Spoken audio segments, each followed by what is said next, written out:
to The Pivot, moderated by John Carroll. These have been a great series of webinars. We're talking about living and working right now during COVID-19. We're going to be talking today with folks who are in the childcare business. Certainly that has seen a big change since COVID-19 began. And to lead us in this discussion today is John Carroll, who is the president of Unlimited Performance, and he is on the Mount Pleasant Chamber Executive Board. How are you today, John? Doing well, Rebecca. Thank you. Thank you, as always, for keeping us in line and ready to roll on behalf of our membership and the greater Mount Pleasant community. We do welcome everyone to The Pivot. We're a weekly series of informational discussions over local, regional, and national issues in the midst of and following the current pandemic. This event is presented exclusively by the Mount Pleasant Chamber of Commerce. My role as moderator is to introduce our guests, get the discussion started with some questions, and give those attending live the opportunity to participate by using the chat or Q&A functions, which Rebecca will be monitoring. We thank you for taking the time with your Mount Pleasant Chamber of Commerce to join fellow members in staying informed, to help you care for your team, your clients and customers, and of course, take care of business in post-pandemic conditions. This pandemic has left many parents with school-aged children and younger with very difficult decisions on if, when, and how best to have their children in daycare and preschool settings outside of the home. It's a hot topic addressed as recently as yesterday's Post and Courier. It's also a hot topic with today's guests, both of whom own and operate early childhood education centers. Let's meet them and get right into some questions. Our first guest is Heather Calhoun. Don't know where I got Hannah. Heather is the co-owner and principal of Ivybrook Academy in Mount Pleasant. She's a mother of three and wholeheartedly believes in the importance of a strong educational foundation through hands-on exploration, problem solving, and working collaboratively with others. Heather earned a bachelor's degree at Clemson University and later her master's degree at Kansas State.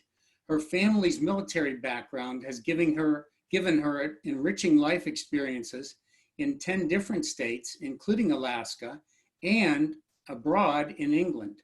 Heather and her husband Brandon are deeply committed to Ivybrook's innovative and progressive curriculum, serving children ages 18 months to 5 years. Together, they believe in the importance of nurturing inquisitive minds, honoring individual voices, and supporting children's diverse learning styles. Heather, welcome to The Pivot. Thank you so much, John. It's great to be here. Glad to have you. Next is Andrew Smith. Andrew and his son Nathan are owners operators of the new Goddard School in Mount Pleasant. Prior to this business venture, Andrew spent 25 years in the corporate world, holding various executive level positions, with the most recent as Senior Vice President of Sales, Operations, and the dealer program for all of Canada as an expat. The Lowcountry was part of Andrew's work footprint for 15 years, so he had set his sights on relocating here from Atlanta to finish his career and retire. Before the corporate world, Andrew had several business ventures, starting with a 7-Up distributorship out of college. He also dabbled in full-service restaurants and then owned a couple Subway franchises. He holds a bachelor's degree in finance and business relations from Old Dominion University. He's also the father of two, including Nathan, who moved here to join him in the Goddard School venture. Welcome, Andrew. Many thanks, John. Glad to have you here. Let's get right to the question, shall we? Parents are in a tough spot right now, facing choices that none of us wants to face, where they question whether their children are safe in a preschool environment. How can we help them make the right choice and safe choice for themselves and their children? Heather, let's start out with you. Okay, certainly. Well, I can say as a mother of three young children myself, I completely empathize with this position because I have the same thoughts going through my mind they do. How do we protect our children? At the same time, we don't want to hold them back from learning and their development. So I put a lot of thought into this. And one thing I would like to point out is that in the first 5 years of a young child's life, their brain development and the social emotional development occur at a faster rate than any other time in this child's life. So as a parent, it is really important to hold this time in our child's lives at its highest regard, while also ensuring that they're safe and looking out for their well-being. So a few things that we are going to do is partnership with our families, ensure that the communication regarding health and safety procedures are in place, as well as follow up and make them comfortable and make sure that we do what we say we're going to do and what we posted. And we also have various methods to create the home and the school connection that are already in place, and now they're more important than ever before. Training these teachers, I think that gives parents a lot of comfort that the teachers know what to look out for to make sure that they're maintaining safety and watching the kids closely while they're there. So to add to that, I and our school and our staff, we believe that an ideal learning environment is a place where children can explore, they can create, they can solve problems and work with each other with hands-on discovery, and providing this environment is key. So we want to support our families in this transition back to normalcy along a timeline that they are comfortable with.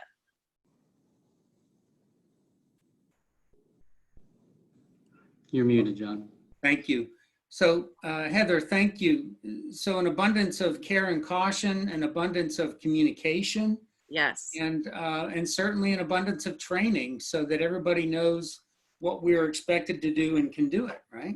Yeah, and just making sure they know this is an important time in a child's life. Under the age of 5, they're learning and they're growing so much, and we want to captivate that time and their attention in an environment that they can really grow. Absolutely. Thanks, Heather. Mm-hmm. Hey, Andrew, you've had to finish your building, get your certificate of occupancy in the middle of this pandemic. That's had to be a bit of a rocky road. What do you say to parents who are looking right now at alternatives for their child's early education?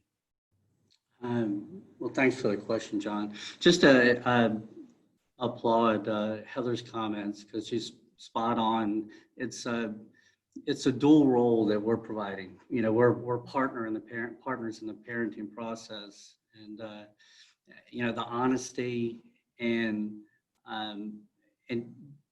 but you actually, most importantly, you have to go follow through with what you're committing to. Mm-hmm. Specific to your question there, John, it's needless to say, it's a unique time, and you know, childcare just happens to be, you know, one vertical that this whole small business community is up against. I'm going to take for this question, I can take the glass half full approach. So, first off, if kids have been in care prior to this, they've been out for several months. Every child that we've had come in, some are readjusting, if you will, faster than others, but they've had a ton, maybe 8-10 weeks of one-on-one mommy daddy time, and that because parents are either furloughed or working from home, or God forbid they've lost their job completely, and so these kids there's no play dates. You can't go to the mall, you can't go to the park. You haven't been able to up until just recently. So that one-on-one time they've had, it has made the transition back into school a little bit, I wouldn't say tougher, but different. The teachers jumped on it right away. They enlightened me. They're like, this is how it's going to be. This is what we have planned the first couple of days to reactivate all the children. So with that being said, I would say take advantage of this time if you're a parent and you're considering maybe looking into another school, another curriculum. You have a little bit of time, so take advantage of it. If the schools are offering tours, definitely take advantage of touring it.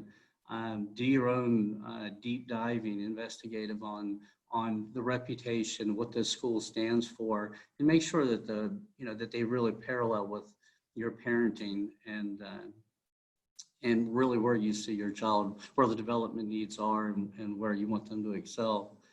And the last thing, just to this question, while curriculum is extremely important, we're a STEAM-based school here with a ton of enrichment programs around it, and we'll get into those later, I'm sure. But really focus in right now on the health, safety, sanitary measures. These should not be COVID features. These should be, instilled in every day, whether it's the faculty or your cleaning company, and then just again, it should be routine. It shouldn't be something they're doing specifically just because of the pandemic. Thanks, Andrew. And boy, you make a good point about, the opportunity now to really look around and do your own research to make sure you're doing what's right by your child. I couldn't agree with you more. The clean didn't start with COVID, did it? I still recall and would be able to pick it out out of a dozen smells. That smell of clean when our kids were in preschool, it hit you in the face as soon as you walked inside the door, and that always gave me a sense of confidence and safety for our girls. I thank you for that. Heather, you've mentioned a little bit about what the research shows concerning the importance of early childhood education. You blend at Ivybrook, the Montessori approach with Reggio Emilia, which I hadn't seen before, the Reggio Emilia. Tell us a little bit about that, please. Absolutely. So federal data, it does show that children who have preschool experience have achieved higher scores on math and reading assessments. So with that data in mind, it's important that we engage children in this preschool time, even in times like this. So blending our Montessori and Reggio Emilia allows us to customize each student's curriculum, allowing them to reach their individual full potential. And so just to dissect this a little bit more, from a Montessori standpoint, it's very child-centered approach. So we take small groups of children where they're developmentally at the same level, and these all vary based on the foundations that they've had at home. And we tailor their math and reading and writing concepts to where they're at. And we are continually assessing them and moving them around where they need to be. So information that we relay to our students is not necessarily from a teacher at the front of the class. It's more in individual groups where they can learn at their pace and their level. So from the Reggio Emilia side of it, what we take from that approach is, Reggio Emilia style strongly believes that children are capable and they're competent and they are a participant in their own learning. It comes through experiences, and that's with themselves, with their educators, with peers, and the environment around them, which is a huge part of it.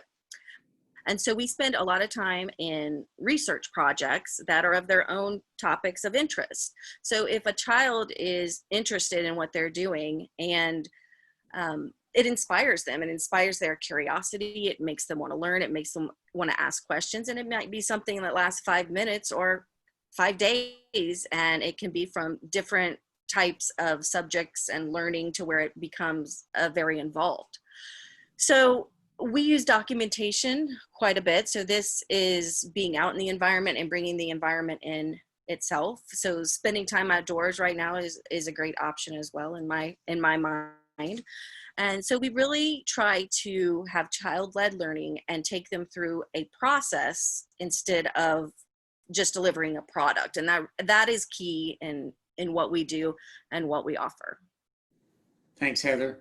Andrew, same question. How does early childhood education in general and the Goddard School in particular serve parents and children to ensure that early advantage in learning and in development?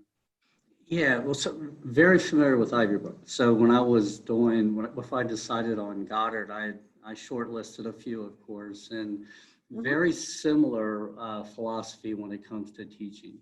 The Montessori philosophy, I mean, that's over 100 years ago. But what Ivybrook and Goddard has done since then is really taken the learning through experience and then broaden it where, specifically with Goddard, our teachers do have a box curriculum, if you will, that runs down the lanes of STEAM, but they write their lesson plans based on every child in the room. And a lot of the facilities don't offer that opportunity where this is our curriculum. I know you're interested in that. We'll talk about it, but then we're going to get back on this. There's so many instances that children can learn. And if you just let their interest and their own curiosity spark the conversation, you will bring it back to math or technology or engineering or what have you, and tie it all back together. So many people, John, look at early education, the broad spectrum, as they refer to it as daycare. And I can speak, I think, for Heather as well. We're probably the furthest thing from daycare. Granted, the kids are safe and happy and healthy, but this is a curriculum-based atmosphere. We look at early education and take it to full, total childhood development. So it's beyond the classroom. It's how they're developing manners and where they are socially balanced and just being good, good kids with a lifelong loving of learning, that are happy, and at the end of the day, they're just good kids. I mentioned we're a STEAM-based program. Goddard is a franchise. We do have the latitude as owners to augment what the core curriculums are, and I will continue to add to these.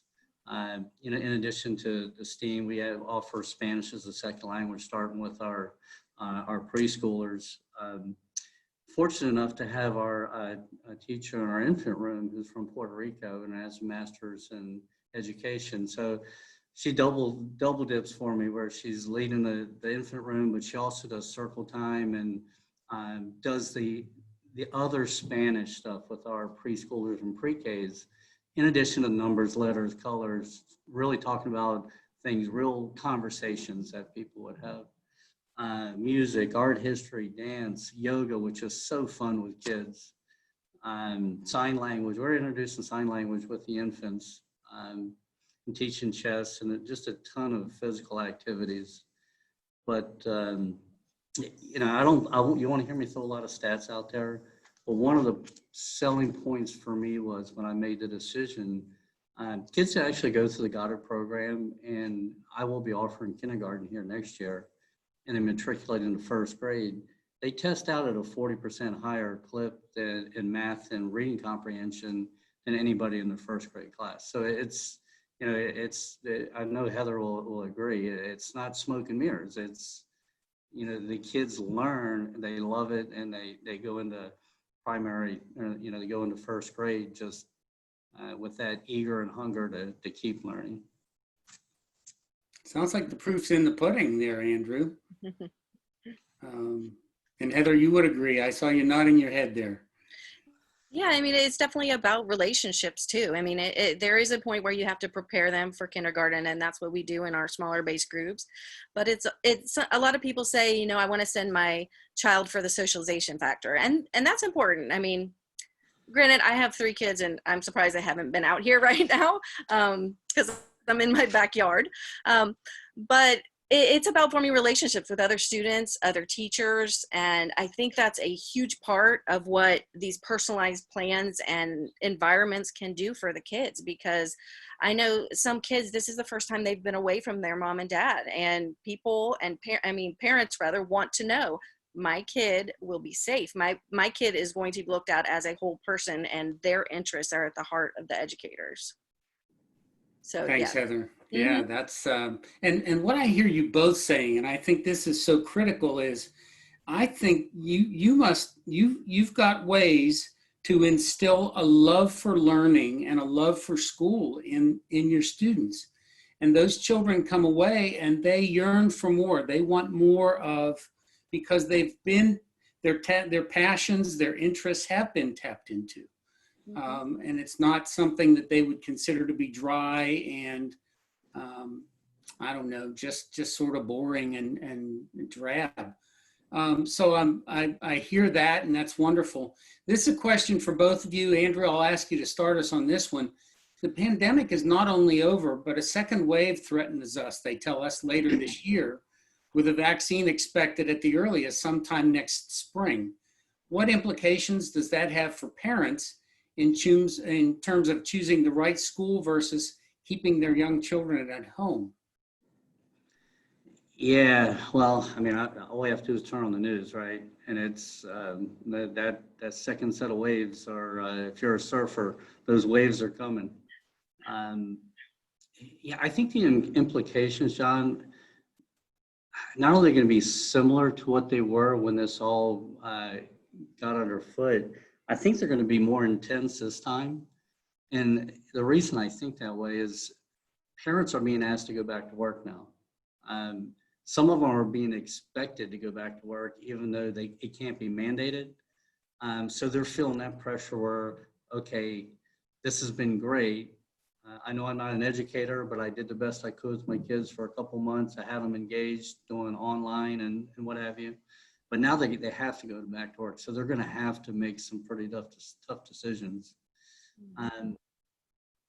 And so once they decide, part of that decision making is what's weighing on them is not only the safety of their kids, because most stats or statistics are showing that kids are from a susceptibility standpoint is rather low, which is great, but it's their own health. And if they have aged family and older grandparents and such, they have the whole family unit to be concerned about, because their kids are going to be exposed to, multiple other children and a whole myriad of individuals. What I've found, I'm not sure if Heather has as well, DSS, which is our governing agency for South Carolina, they're under the same constraints as far as travel, work, as everybody else is. So they are not doing their regimen of inspections several times a year on all these different facilities, and they can't. They just can't. And I hadn't even thought about that until I started putting notes together for this. That's got to bring a whole nother fear into it for the parents too. Is not only where am I sending, what are their practices? Because if you come here now, there's no parents in the school. We meet the parents in the foyer. We check every child's temperature. Either the teacher or myself will take. If it's a little child, the teacher will come out and grab them. If it's a preschool or pre-K, I'll take them to the classroom. But that door closes, and you really don't know what's going on from a health and safety and true sanitation standpoint. So I think peace of mind is stretched thin, and the parents are getting painted in the corner where they have to make a decision, and it can't be comfortable for them. So I feel it for them for sure. Thanks, Andrew. Heather, same question. Tough spot they're in. Yeah, definitely. And we haven't quite opened our doors, Andrew, so we haven't run into the same inspection, but we will be soon. So we all know, first and foremost, that kids, everybody really loves consistency, or the majority of people, but kids in particular. So I think having something consistent, regardless of what happens with COVID, is key. So we have multiple models available for in-person to distance learning and combination of the two, and it'll allow the children to maintain that consistency and familiarity, and they'll see their educators and their peers and continue to engage in our progressive curriculum that we offer. And I saw that with my kids as well. I mean, I was homeschooling 3 and at ages 4, 6, and 11. And so when we had Zoom conferences and they were able to interact with their classes, it was huge. Like, it was a little bit of normalcy for them. So we believe that every family's circumstance is unique. We will be working with each individual family to ensure that their child's preschool experience meets what their needs are. And we'll just continue to learn and grow and despite what's going on around us. And one thing that I can say is I know I've gotten surveys from the Charleston County schools of opinions whether you would want to send your kid full day, half day, or homeschool. Our model is a half day model. We have an AM session and a PM session. And so that might be the perfect solution for some families that kind of want the middle road. You know, they don't want to hinder their education, but they want limited hours. We have built in variables that can be put into place. Thanks, Heather. That's Yeah. This is a tough spot for just about anybody in business these days. I think much more so when we're talking about the care and development of our children. So I'm grateful for knowing your perspective on these things. Rebecca, I know you're with us, and you might have a question. Sometimes you've got a question just listening closely to what's been discussed. Well, I do have a question, and thank you for asking me, John. And listening to both of you talk as someone who no longer has little children, but did use some part-time childcare when they were younger, what is the number one concern of parents right now during COVID-19 with their child? What's the number one question that you're getting, in addition to the normal questions about your curriculum and structure with COVID-19? What's the number one question? Heather, let's start with you.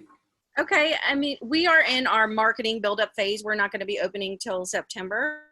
So I haven't had, to be honest, I'm talking to families daily. I have not had a ton of people ask me. I think people are aware of what's going on. They know what the regulations are and what we'll all be doing. And I think Andrew and I both mentioned that it's the follow-up. I mean, you can send an email, you can post whatever your plan is, but ensuring that you are doing that is the biggest thing. So, I mean, maybe you have a more detailed answer, Andrew, since you've had people come in and out of your door already. But for me, if they're on board and they want to send their kids to school, they're calling because they're comfortable with it. From my standpoint. Yeah, I was going to agree with that 100%. So Rebecca, the families that are engaged right now and either looking or they already have their children in care and they're thinking about moving them, they've already made the decision that, the level of risk is low enough for them and their family that this is what they're going to do. The ones where the risk is too high they're really not reaching out right now. I mean, I talk to families like Heather every day, and we have about half our registered families are enrolled that are already here. The other half are I can count on one hand how many families are like, we're going to wait this thing out. They're all waiting until there's a trigger or something.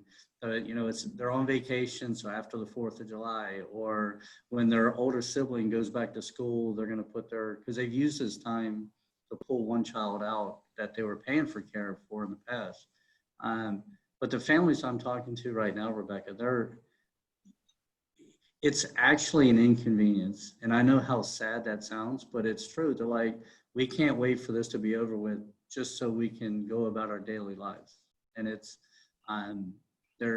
not top of mind as a concern for those parents. Andrew, you make a great point. Rebecca, did you get some good answers to your question? I did, because it sounds like it's really an individual choice right now.